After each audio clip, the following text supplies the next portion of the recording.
క్రీస్తునందు నా సాటి దేవుని కుటుంబ ప్రజలైన మీ అందరికీ ప్రభువు పేరట సమాధానం. మనము వేరువేరైనా ఆయన రక్తమును బట్టి ఆత్మను బట్టి ఒక్క శరీరం అవుతున్నాం. అందుకు దేవునికే మహిమ కలుగుగాక. నేరుగా సందేశంలోనికి వెళ్దాం. 101వ కీర్తన మొదటి మాట. నేను కృపను గూర్చియు న్యాయమును గూర్చియు పాడెదను, యెహోవా నిన్ను కీర్తించెదను. చాలు. నేను కృపను గూర్చియు న్యాయమును గూర్చియు పాడేదను. ప్రభువే మనతో మాట్లాడును గాక. మనం ప్రార్థించి వేడినట్లుగా ఆయన ఆలోచనలు మనలోనికి వచ్చును గాక. కృపను గూర్చి పాడడానికి దావీదుకు కృపను గూర్చిన జ్ఞానం ఉన్నది.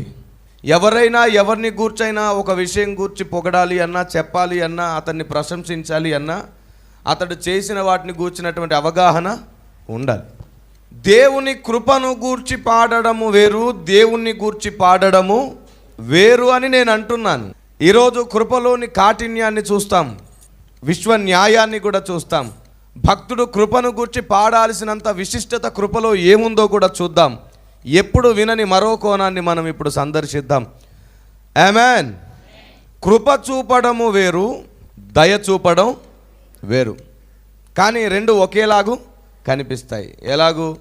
నమ్మకము విశ్వాసము వేరువేరైనా ఒకలా కనిపించినట్లుగా భూమి ఆకాశములు దూరాన ఉన్నా దూరాన ఒకటిగానే కలిసినట్లు ఉంటుందన్నమాట. వ్యత్యాసము చాలా ఎక్కువగానే ఉంటుంది, కానీ దూరం చూసినప్పుడు అవి ఒకటిగా అనిపిస్తాయి. ఇప్పుడు మనం వీటికి అర్థాలు మనకు దూరంగా తెలుసు, అందుకే ఇవి ఒకటి అనిపిస్తుంది. ఇప్పుడు వాటిని దగ్గరగా చూద్దాం. దయ చూపడం అంటే ఏమిటి, కృప చూపడం అంటే ఏమిటో మొదట చూద్దాం.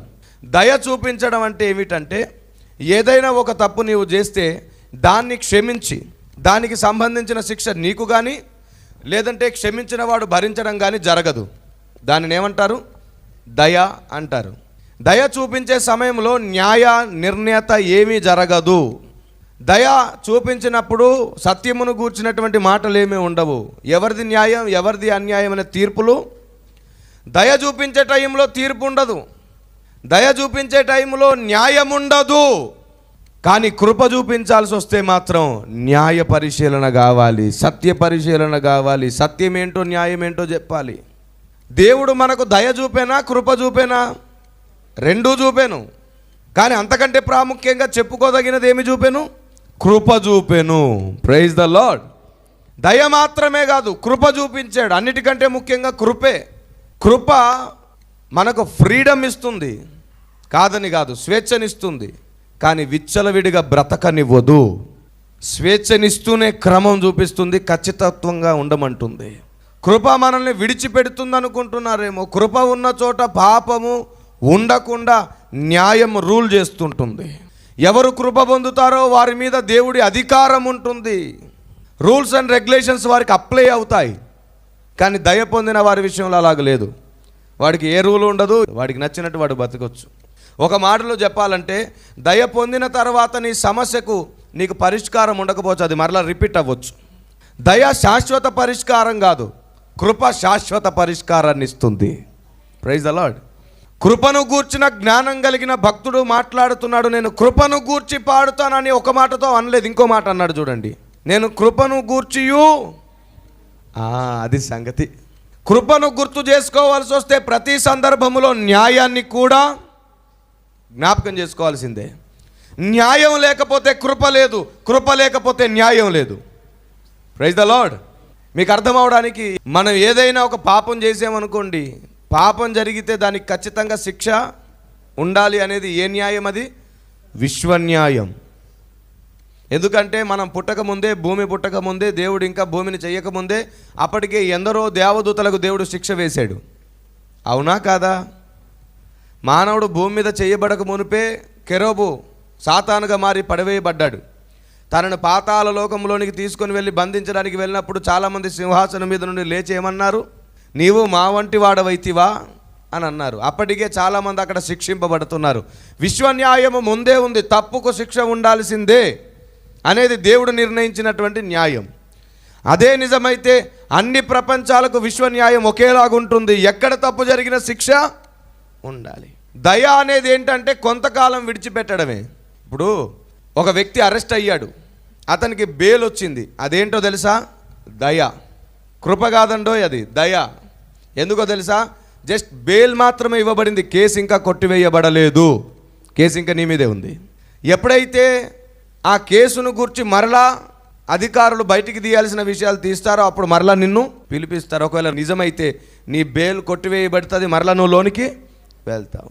తాత్కాలికమైన ఉపశమనం దయ వలన కలుగుతుంది, కానీ శాశ్వతమైన క్షేమం కృప వలన కలుగుతుంది. అందుకే కృప క్షేమములు. కృప జీవము కంటే దేవునికి స్తోత్రం కలుగునుగాక. దయ విషయంలో అలాంటి సాక్ష్యము లేదు. సో అర్థమైంది కదా? కాబట్టి విశ్వన్యాయం ఏమిటంటే మనం చేసిన తప్పులకు ఖచ్చితంగా ఏం కావాలి మనకు? ఇప్పుడు దయ చూపించాల్సి వచ్చింది అనుకోండి మన పాపాలని కడగడానికి, అది ఎంతకాలం ఉంటుంది? కొంతకాలమే. కానీ మరలా మన పాపంలో మన మీదే ఆ దయ చూపిన సందర్భమే ధర్మశాస్త్ర నియమము. దేవుడు ధర్మశాస్త్రము నియమించాడు, దయ చూపించాడు. అందుకే ధర్మశాస్త్రము వలన పాపములు కొట్టివేయబడలేదు, కానీ పాపములు తొలగించడానికి రక్తమైతే కోళ్ళ ద్వారా ఎడ్ల ద్వారా శాశ్వతంగా పాపం పోయిందా? పోలేదు. కానీ ఒకరోజు కృపే దిగి వచ్చింది భూమి మీదికి. అప్పటి వరకు చూసి చూడనట్లు విడిచిపెట్టేనట. ఆ దయ చూపడమా కాదా? ఆ అజ్ఞాన కాలమందు ఆయన చూసి, అది దయ. కానీ దానితో సైడ్ ఎఫెక్ట్ ఉందా? కానీ ఈనాడైతే ఏది విడిచిపెట్టడంట. ఇది కృప. మన వాళ్ళు రివర్స్. ఇది కృపాకాలము, దేవుడు గాలికి విడిచిపెట్టిన కాలము, మనం ఏం చేసినా చెల్లుతుంది అన్నట్టుగా ప్రవర్తిస్తున్నారు. బాబు, కృపాకాలమని నువ్వు కృపకు ప్రత్యేకమైన కాలం పెట్టని అవసరం లేదు. అది వోల్టేజ్ తక్కువగా ఉన్న కాలం, ఇప్పుడు వోల్టేజ్ దేవుడు పెంచిన కాలం కదా. అప్పుడు శరీరంతో పాపము చేస్తేనే వ్యభిచారం, ఇప్పుడు కళ్ళతో చూస్తే కూడా అయిపోయింది, వోల్టేజ్ పెరిగిపోయింది. తప్పించుకోవడం ఎవరి వల్ల కాదు. అదే దయాకాలం. దయ చూపుట ఎప్పటికైనా నష్టమే, కానీ కొన్నిసార్లు దయే ప్రాముఖ్యం, కొన్నిసార్లు కృప ప్రాముఖ్యం. ఎప్పుడు దయ చూపించాలో ఎప్పుడు కృప చూపించాలో ఆయనకు తెలుసు. ఆయన గూర్చి తెలుసుకుంటే మనం కూడా దాన్ని కలిగి ఉంటాం. దేవునికి స్తోత్రం కలుగునుగాక. Praise the lord. దేవుడు అర్థమైనప్పుడు భక్తుడు గాయపడతాడు. భక్తుడు గాయపడితే భక్తునికి నూతన రూపం వస్తుంది. పక్షిరాజు వలె నూతన బలం పొందుకుంటాడు భక్తుడు. పక్షిరాజు గురించి మనకు తెలిసిందేగా. తన పాత రెక్కలు, తన ముక్కు, గోర్లు అవన్నీ కూడా ఏమైపోతాయి? పోతాయి. మరలా అది నూతనం అవుతుంది. పక్షిరాజు వలె నూతన బలం పొందాలంటే భక్తుడికి గాయాలు కావాలి. గాయం కావాలంటే ఎవరు అర్థం కావాలి? దేవుడు అర్థమవుతున్నా కొలది మనలో గాయాలు అధికమవుతాయి, మన పరిస్థితులు దారుణం అవుతాయి. అందుకే చూడండి, భక్తులే ఎక్కువ నలిగిపోతారు. పౌలు గారు ఏమన్నారు? మేము దినదినము వధింపబడుచున్నాం. భక్తి అంటే వధింపబడడం, సుఖపడడం కాదు. కృప సుఖాన్ని ఇస్తుందంట. Prosperity gospel. సుఖపడడం కృప నేర్పదు, తప్పది. దయ సుఖపడడం నేర్పుతుంది. కృప ఏం చేస్తుందో తెలుసా? శౌర్యం కలిగి ఉండడం నేర్పుతుంది, శక్తి కలిగి ఉండడం నేర్పుతుంది, మన ఎనర్జీని ఇంక్రీజ్ చేసుకోవడం నేర్పుతుంది కృప. Praise the lord. నీవు చాలా పెద్ద తప్పు చేసావు, నీకు శిక్ష పడాలి, అది విశ్వన్యాయం. కానీ నీకు శిక్ష పడితే నువ్వు లేకుండా పోతావు, లైవ్ అయిపోతావు. అప్పుడు ఎలాంటి ప్రయోజనం ఉండదు. దేవుడు భూమి మీద ఉన్న సమస్త మానవాళ్ళని లయం చేయాల్సి వస్తుంది. అప్పుడు సాతాను గెలుస్తాడు. దీనికి దేవుడు ఒక ఆలోచన చేశాడు. ఇన్నాళ్ళు దయ చూపించాను ప్రజలపైన, ఇక నేను కృప చూపిస్తాను అని చెప్పి న్యాయము తీర్చాలనుకున్నాడు. నా పిల్లలు పాపమే కదా చేశారు, తప్పే కదా చేశారు, శిక్ష పడాలి, కానీ న్యాయంగా పడాలి అని సింహాసనం మీద కూర్చొని, త్రియేక దేవుడు, సర్వోన్నతుడైన దేవుడు, విశ్వములో సమస్త న్యాయములు జరిగించి నీతి న్యాయములను ప్రేమించే దేవుడు సింహాసనం మీద ఆసీనుడై ఇలా అన్నాడు, ఆ భూలోక కన్యక పాపము చేసింది, వారి మీద శిక్ష అనివార్యంగా రావాలి, వారు నశించవలసిందే అని చెప్పి వెంటనే ఏమన్నాడంటే, న్యాయము శిక్ష అనుభవించడమే కాబట్టి నేను వెళ్ళి ఆ శిక్షను నా మీద వేసుకుంటాను, విశ్వన్యాయము నిలబడుతుంది, నా పిల్లలకు నేను కృప చూపించిన వాడిని అవుతాను అనుకున్నాడు. దేవునికి స్తోత్రం కలుగునుగాక. ఆమేన్. కృప న్యాయాన్ని నిలబెట్టేదండి.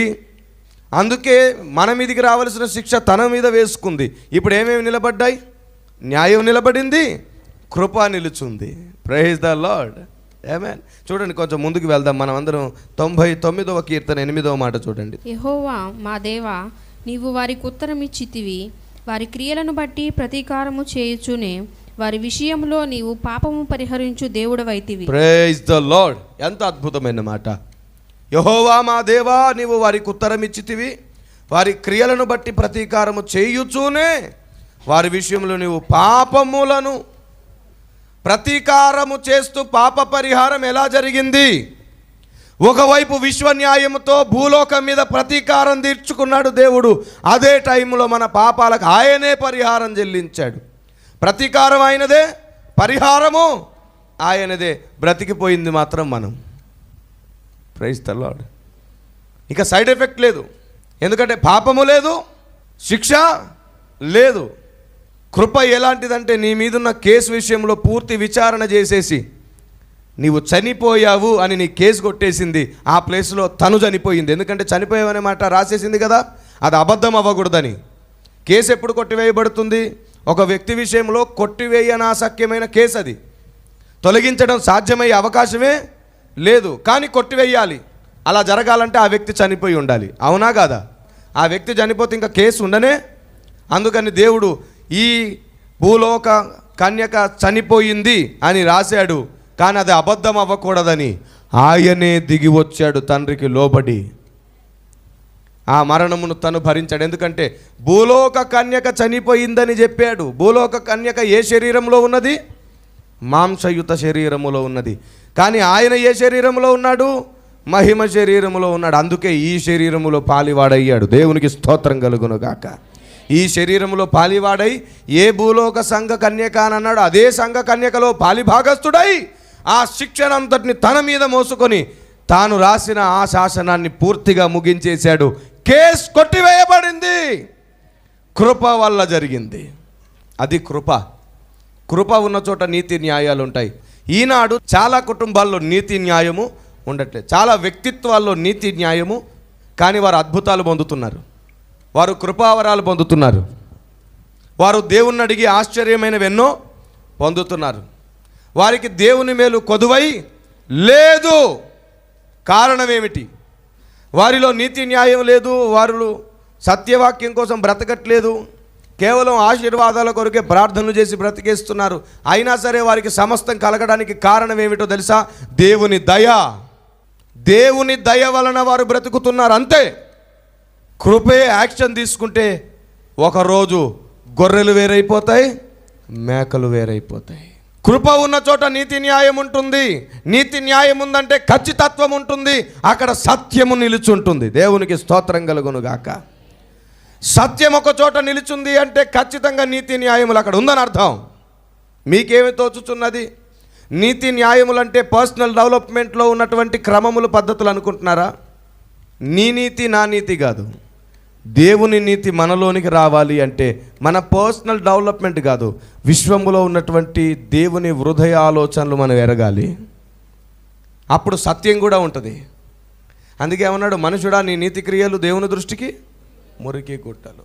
ఎందుకు నేను ఈ మాట చెప్తున్నానంటే సొంత క్రమము, సొంత నీతి కయ్యీనును నిలబెట్టలేకపోయింది. దేవుని మీద ఆధారపడ్డ హేబేలు మాత్రమే నిలబడ్డాడు. సొంత నీతి ఏసావును నిలవబెట్టలేకపోయింది. క్రమము లేని మోసగాడని పేరు పొందిన యాకోబును నిలవబెట్టింది. మన సొంత నీతి వలన దయ పొందుతాం, దేవుని నీతి మీద ఆధారపడితే కృప పొందుతాం. ఒక వ్యక్తిలో వ్యక్తిగత క్రమం లేకపోవడం అతనిలో ఉన్నటువంటి చెడ్డ లక్షణం కాదు దేవుని దృష్టికి. అతడు దేవుని వ్యక్తిత్వాన్ని గొప్పగా ఎంచి దేవుని ప్రేమించడమే దేవుని దృష్టికి గొప్ప. ఎందుకంటే వాడు దేవునిలా మారే రోజు దగ్గరలో ఉంటుంది. ఆమేన్. నేను అందుకే చెప్తుంటాను, ఒక వ్యక్తిలో క్రమం లోపిస్తే ఆ వ్యక్తిని చులకన చేయొద్దు. ఆ వ్యక్తిలో ప్రతిష్ట ఏ స్థాయిలో ఉంది గమనించండి. ప్రతిష్ట వేరు, క్రమము వేరు, ప్రత్యేకత వేరు. ఈ మూడు మనకు ఉండాలి. కానీ ఇందులో ఏ ఒకటి లేకపోయినా చింతించాల్సిన అవసరత ఉంది.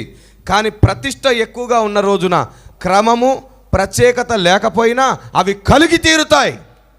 ప్రతిష్ట ఉంటే అవి ఏదో ఒక రోజు కలుగుతాయి. కానీ ప్రతిష్టే లేకుండా క్రమము, ప్రత్యేకత కలిగి ఉంటే బుద్ధి లేని కన్యకలుగా విడవబడే ప్రమాదం ఉంది. ఇలాంటి ఒక బ్రాడ్ మైండ్ తెచ్చుకోవాలి. Praise the lord. అందుకే అంటాడు, నేను పాపం చేయి వారిని చూసి అసహించుకోవట్లేదు, మత్సరపడట్లేదు అంటాడు. ఆయన కొన్ని పద్ధతులు ఉన్నాయి.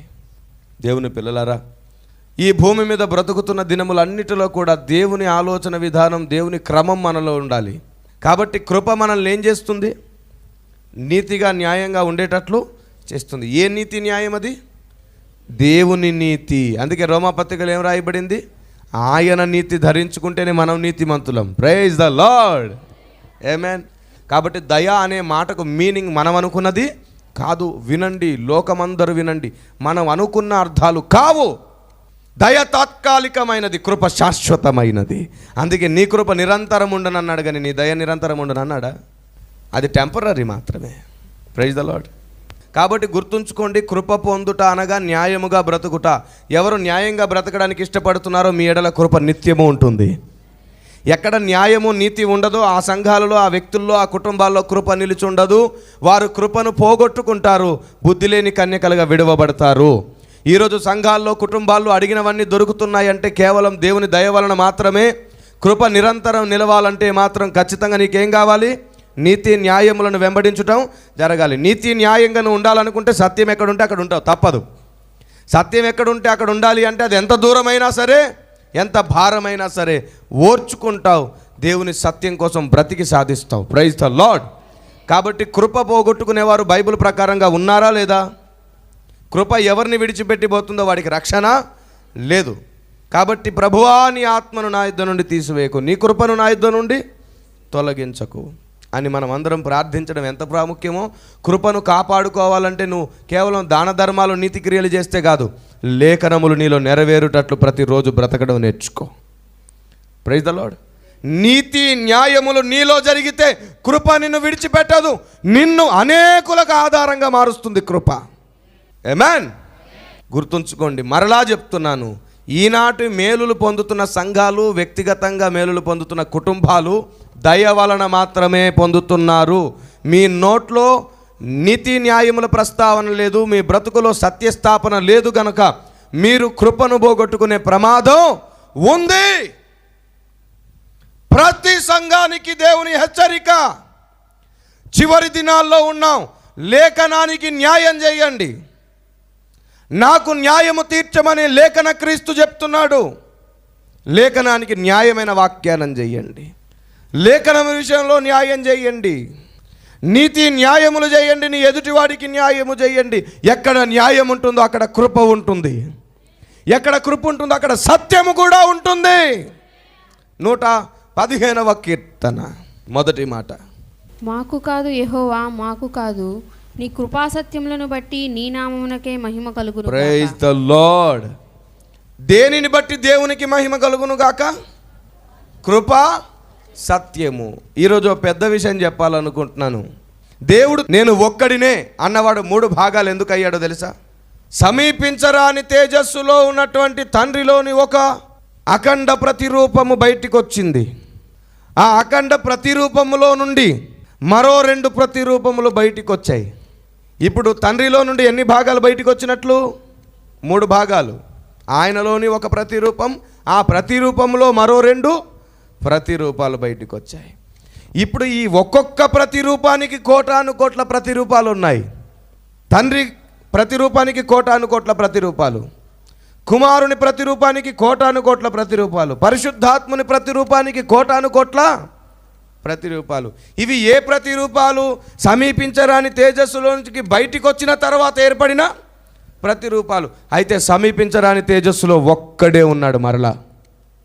Praise the lord. యేసు ప్రభువుకి తీతు పత్రికలో మహాదేవుడు అనే పేరు ఎందుకు వచ్చిందో తెలుసా? ఆ ఒక్కనిలో ఉన్న కోటాను కోట్ల ప్రతిరూపాలను ధ్యానించుట ఈ భూమి మీదే కాదు, విశ్వమంతట్లో ఎవడి తరం కాదు. కాబట్టి క్రీస్తు అర్థమవడం ఎవరి వల్ల కాదు. అందుకే పౌలు గారు క్రీస్తును స్పష్టంగా తెలుసుకోవడానికి సమస్తమును నష్టంగా ఎంచుకున్నాడంట. సమీపించరాని తేజస్సులో తండ్రి ఉన్నాడు. ఈయన సర్వోన్నతుడైన సర్వశక్తిమంతుడైన దేవుడు. ఏమండి, ఈయనలో 2 భాగాలు ఉన్నాయి. కానీ వారు బయటికి రాకుండా ప్రారంభములో ఈ అఖండ ప్రతిరూపం అంటే ఈ 3 ప్రతిరూపమైన ఒక్క ప్రతిరూపం బయటికి వచ్చింది. ఆ ప్రతిరూపమే ఈరోజు పరలోక సింహాసనం మీద కూర్చొని ఉంది. Praise the lord. ఎందుకంటే రేపు మనం ఎత్తబడిన తర్వాత తండ్రి కుడిపార్శ్వమున ఎవరు కూర్చొని ఉండుట చూస్తాం. అప్పుడు తండ్రిని కూడా చూస్తామా లేదా? మరి బైబిల్ ప్రకారంగా తండ్రిని చూడడం సాధ్యమా? మరి చూడడం ఏంటి? ఎలా సాధ్యమవుతుంది? సమీపించరాని తేజస్సులోనున్నటువంటి త్రియేక దేవుని అఖండ రూపం ఒకటి బయటికి వచ్చింది. ఆ రూపం వచ్చి పరలోక సింహాసనం మీద కూర్చొనుంది. ఆ సింహాసనం మీద కూర్చున్న ప్రతి రూపపు మహిమను తట్టుకోలేక దేవదూతలు 2 రెక్కలతో కాళ్ళను కప్పుకొని, 2 రెక్కలతో ముఖమును కప్పుకొని, 2 రెక్కలతో ఎగురుతూ యెహోవా పరిశుద్ధుడు పరిశుద్ధుడు పరిశుద్ధుడు అని భయముతో గాన ప్రతిగానములు చేయుచున్నారు. ఈ కెరోబు, పడిపోయిన కెరోబు దేవునితో మాట్లాడడానికి సింహాసనం ముందుకు కూడా వెళ్ళాడే. ఎవరితో మాట్లాడారు అనుకున్నారు?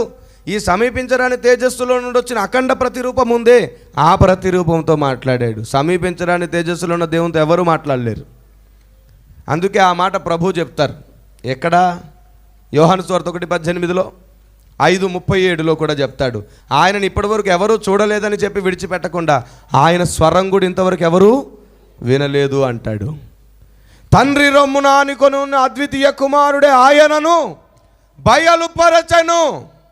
ప్రైజ్ ద లార్డ్, ఆమేన్. పరలోక సింహాసనం మీద ఒక అఖండ ప్రతిరూపం కూర్చొని ఉంది. ఇప్పుడు మరలా సమీపించరాని తేజస్సులోంచి ఇంకో అఖండ ప్రతిరూపం బయటికి వచ్చింది. మళ్ళీ ఇందులో తండ్రిలోని 3 మహాతత్వములు కలిగిన ఇంకో అఖండ రూపం. ఈ రూపము నజరేయుడైన యేసుగా పిలువబడ్డటువంటి కుమారుడు. Praise the lord. ఆ రూపం బయటికి వచ్చింది, విశ్వం అంతటిని సృష్టిస్తుంది. మరలా ఇంకొక అఖండ రూపం బయటికి వచ్చింది, అది పరిశుద్ధాత్ముడు. అలాగున మహా అఖండ రూపాలు 3 బయటకు వచ్చాయి. అందుకే ఎవరిని దేవుడు కాదు అనలేము. తండ్రి దేవుడే, కుమారుడు దేవుడే, పరిశుద్ధాత్ముడు దేవుడు. ఎందుకంటే తండ్రిలోని ముద్దలు అవన్నీ. ఆమేన్. ఒక్క ముద్దలోని ఇంకో 2 ముద్దలు. ఏ ముద్ద గొప్పదని చెప్పగలరు? 3 ముద్దలు గొప్పవి. ఎందుకంటే ఆ 3 కలిస్తేనే ఒక మహాముద్ద. ఆమేన్. ఇప్పుడు పరలోక రాజ్యములో తండ్రికో సింహాసనం ఉంది, కుమారునికో సింహాసనం ఉంది, పరిశుద్ధాత్మునికి కూడా ఒక సింహాసనం. త్రియేక దేవుని ఆసీనమైనటువంటి సింహాసనాలు. తండ్రి అయిన దేవుడు, కుమారుడు, పరిశుద్ధాత్ముడు 3 కూర్చొని ఉన్నారు. కానీ అసలు రూపం ఎక్కడుంది? సమీపించరాని తేజస్సులో ఉంది. మరి ఇక్కడ ఇవి అసలు రూపం కాదా? మహారూపాలు ఇవి. సృష్టి, స్థితి, లయ కారకులు అన్నమాట. ఒకరేమో సృష్టిని సృష్టిస్తారు, ఇంకొకరేమో సృష్టిని పరిపాలిస్తారు, ఇంకొకరేమో సృష్టిని లయం చేయగలుగుతారు. దేవునికి స్తోత్రం కలుగును గాక. అలా పుట్టింది త్రిమూర్తుల ప్రస్తావన. ఒక ముద్దలో నుండి 3 భాగాలు చేశారని పురాణాల్లో రాయబడిందా లేదా? నేను కూడా చెప్తున్నా, ఒక మహాముద్దైన దేవునిలో నుండి 3 ముద్దలు అయ్యారు ఇక్కడ. ఆమేన్. ఓ మహాశక్తిలో నుండి ఈ 3 పుట్టారని ఉంది. అవునా కాదా? నేను దేవుణ్ణి అడిగాను, నా దేశం ఎంత గొప్పది, నా దేశ పురాణాలు ఎంత గొప్పవి ప్రభువా, నా దేశ పురాణాల్లో నువ్వు ఎంత సత్యాన్ని పెట్టావు ప్రభువా, కానీ ఖచ్చితమైనటువంటి రూపాన్ని గుర్తించుకోలేకపోతున్నారు. నా దేశం నాకు బయలుపరచవా అని అడిగి ప్రార్థిస్తున్నప్పుడు నా ప్రార్థనా గది కొండ మీదికి దేవుడు వచ్చాడు. ఈ విషయంలో మొట్టమొదటిసారి భూమి మీద ప్రత్యక్షమవుతున్న ప్రత్యక్షం ఇదే. ఈ కోణములో మొదటిసారి బయటకు వస్తున్న నిజం ఇది. ఒక ఆదిశక్తిలో నుండి ఈ త్రిమూర్తులు పుట్టారన్నారా లేదా? నేను చెప్తున్నా, ఆదిశక్తి సమీపించరాని తేజస్సులో ఉన్న దేవుడైతే ఆయనలో నుండి ఇదిగో ప్రత్యేకమైన, ఇగో అఖండమైన 3 ముద్దలు పుట్టాయి. ఆయనేది వాటిని కలగజేశాడు. ఆదిశక్తి ఉంది, ఈ 3 ముద్దలు కూడా ఉన్నాయి. దేవునికి స్తోత్రం కలుగునుగాక. ఆనాటి మన ఋషులకు ఇవి బయలుపరచబడ్డాయి. సృష్టింపబడిన వాటిలో దేవుని అదృశ్య లక్షణాలు ఉన్నాయి. Praise the lord.